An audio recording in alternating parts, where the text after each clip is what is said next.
পাহাড়ি ছাত্র জনতার মিছিলে জল কামান ও সাউন্ড গ্রেনেড নিক্ষেপ করেছে পুলিশ। হাইকোর্ট মোড়ে বিরাজ করছে থমথমে পরিস্থিতি। স্বরাষ্ট্র মন্ত্রণালয় অভিমুখে সংক্ষুব্ধ পাহাড়ি ছাত্র জনতার বিক্ষোভ মিছিলে বাধা দিয়েছে পুলিশ। মিছিল ছত্রভঙ্গ করতে পুলিশ প্রথমে জল কামান ও টিয়ারশেল নিক্ষেপ করে, পরে সাউন্ড গ্রেনেড নিক্ষেপ করেছে।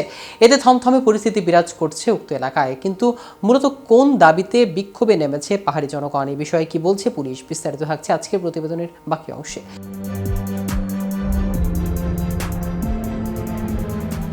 বৃহস্পতিবার দুপুর 12:30টার দিকে অর্ধ শতাধিক পাহাড়ি মিছিল ঢাকা বিশ্ববিদ্যালয়ের টিএসসি থেকে সচিবালয় অভিমুখে যাত্রা শুরু করে। মিছিলটি হাইকোর্ট মোড়ের দিকে যাওয়ার পথে পুলিশ বাধা দেয়। এ বিষয়ে রমনা বিভাগের উপ পুলিশ কমিশনার মাসুদ আলম গণমাধ্যমকে বলেন, আমরা তাদের বলেছিলাম এভাবে স্বরাষ্ট্র মন্ত্রণালয়ের দিকে যাওয়া যাবে না, আপনাদের কোনো প্রতিনিধি আমাদের সঙ্গে যেতে পারেন। কিন্তু তারা রাজি না হয়ে পুলিশের ব্যারিকেড ভেঙে ফেলে। তখন পুলিশ জলকামান নিক্ষেপ করে। এ সময় পুলিশকে উদ্দেশ্য করে পাহাড়িরা ইট পাটকেল নিক্ষেপ করে। বুধবার দুপুরে রাজধানীর মতিঝিলে জাতীয় শিক্ষাক্রম ও পাঠ্যপুস্তক বোর্ড ভবনের সামনে সংক্ষুব্ধ পাহাড়ি ছাত্র জনতার উপর স্টুডেন্টস ফর সভারেন্টি নামে একটি সংগঠনের নেতা কর্মীরা হামলা চালায়। এতে অন্তত 10 জন আহত হয়ে ঢাকা মেডিকেল কলেজ হাসপাতালে চিকিৎসাধীন অবস্থায় রয়েছে। আহতদের মধ্যে রূপাইয়া শ্রেষ্ঠা তঞ্চঙ্গা নামে এক শিক্ষার্থী, বৈষম্য বিরোধী ছাত্র আন্দোলনের নির্বাহী কমিটির সদস্য। পাঠ্যপুস্তকে আদিবাসী সংযুক্ত চিত্র অন্তর্ভুক্ত করার সঙ্গে জড়িতদের শাস্তি সহ 5 দফা দাবিতে বুধবার সকালে মতিঝিলে জাতীয় শিক্ষাক্রম ও পাঠ্যপুস্তক বোর্ড ভবনে ঘেরাও করে স্টুডেন্টস ফর সভারেন্টি নামে একটি সংগঠন।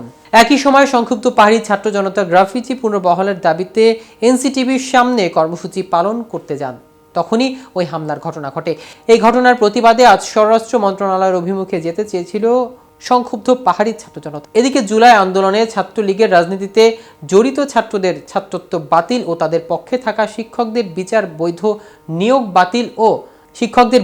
অবৈধ নিয়োগ বাতিল ও পরীক্ষার খাতায় নামের বদলে কোডিং পদ্ধতি চালু সহ 9 দফা দাবিতে রাজশাহী বিজ্ঞান ও প্রযুক্তি বিশ্ববিদ্যালয়ের প্রশাসনিক ভবনে তালা দিয়েছে আন্দোলনরত শিক্ষার্থীরা।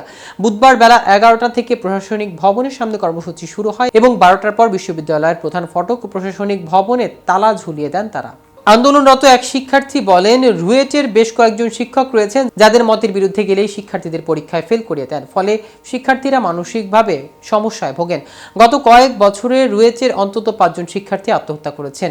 তাই আমরা চাই না এমন শিক্ষকেরা আর চাকরিতে বহাল থাকুক এবং নতুন কোনো শিক্ষার্থী মানসিকভাবে সমস্যায় পড়ুক। আজ এ পর্যন্ত। ভিডিওটি সম্পর্কে কোনো মতামত থাকলে আমাদের কমেন্ট করে জানাতে পারেন। সাথে সাথে নিয়মিত আপডেট ভিডিও পেতে কেটিভি নিউজ 24 এর সাথে থাকুন। ধন্যবাদ সবাই।